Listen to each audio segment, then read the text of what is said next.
Good morning, welcome to CATEX TV. My name is Frank Fortunato. Today is Friday, July 29th, 2016.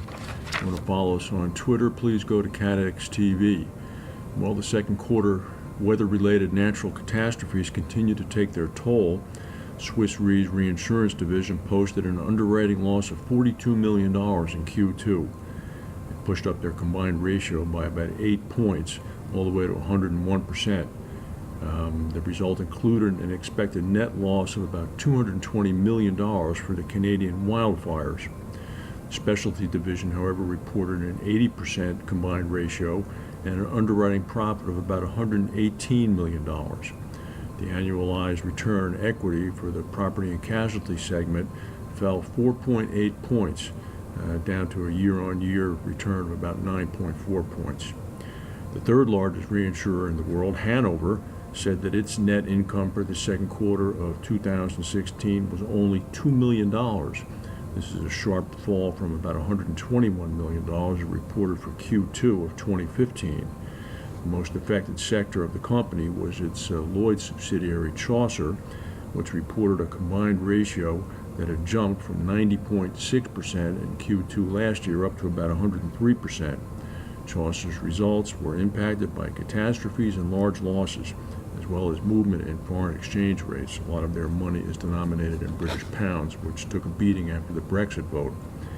Meanwhile, the world's largest broker, as well as the largest reinsurance intermediary, Benfield, reported that their total revenue had decreased 1% to $2.8 billion compared to the previous year's second quarter, but that they did generate organic growth of about 3% year-on-year during the second quarter.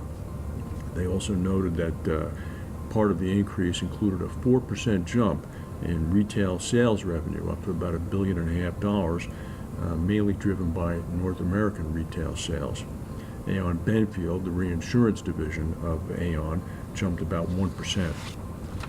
Last night at the Democratic National Convention, Hillary Clinton accepted the nomination as President of the United States. She and Vice Presidential nominee Tim Kaine are embarking on a bus tour today of Pennsylvania and Ohio. In her speech, Mrs. Clinton went through a point-by-point rebuttal of Donald Trump's policies and positions, offering her policies and positions. Mr. Trump's response: he'd like to hit those speakers so hard who criticized him, their heads would spin. Japan's Sony Corporation on Friday reported a 42% decline in first quarter operating profit due to earthquake damage from the April earthquake at one of its key image sensor factories. Profits reached about 56 billion yen for the second quarter versus 97 billion yen for the same period last year. Sony said it now estimates that the April quake's impact on overall business will be about 80 million yen, which is smaller than its initial forecast of 115 billion yen. Here's a warning from the former head of Minister of Security and Counterterrorism in England, former Royal Navy Admiral Lord West of Spithead. He says that ISIS could soon be using drones to drop explosive on targets in England. He said that right now, the Foreign Office has evidence that ISIS is using drones for surveillance and propaganda purposes in the Middle East, and is currently converting them for use in deploying explosives in the Middle East. The Admiral said that if the terror group was using the technology in its heartland, i.e. the Middle East, it was likely to use drones in the West where they're more readily available. He said if they're using them there, then in fact they're probably easier even to get here. You can pop into any store and buy them. He urged some registration process and monitoring process for people purchasing drones. The Washington, D.C. metro subway system has been plagued by fatalities, derailments, smoky fires, causing a complete rework of the system, inconveniencing hundreds of thousands of commuters on a daily basis.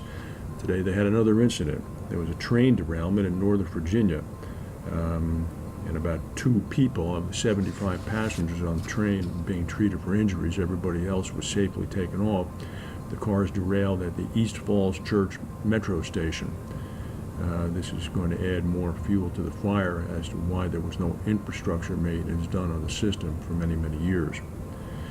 And it seems as if NBC Universal, owned by Comcast, has a blockbuster movie on its hands. Once again, Matt Damon has appeared as Jason Bourne. The movie is being released this weekend. The Bourne franchise, the three movies that Damon starred in, The Bourne Identity, The Bourne Supremacy, and The Bourne Ultimatum, grossed about $950 million. After the third movie, both Bourne and the director, Paul Greengrass, decided to do no more Jason Bourne movies. They thought the franchise had run its course.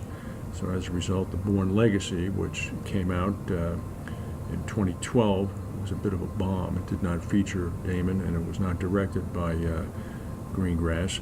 Now, after 10 years, Bourne is back. The 45-year-old Damon apparently steals the show as usual. Also included is Tommy Lee Jones, who is playing the CIA director. I, for one, am looking forward to seeing this movie. I happen to like the Jason Bourne films. All of next week, Tom Bailey will be doing the news from London. I will be on vacation. Thank you for watching, and if you are interested in tuning in on Monday, please do so. Have a good weekend.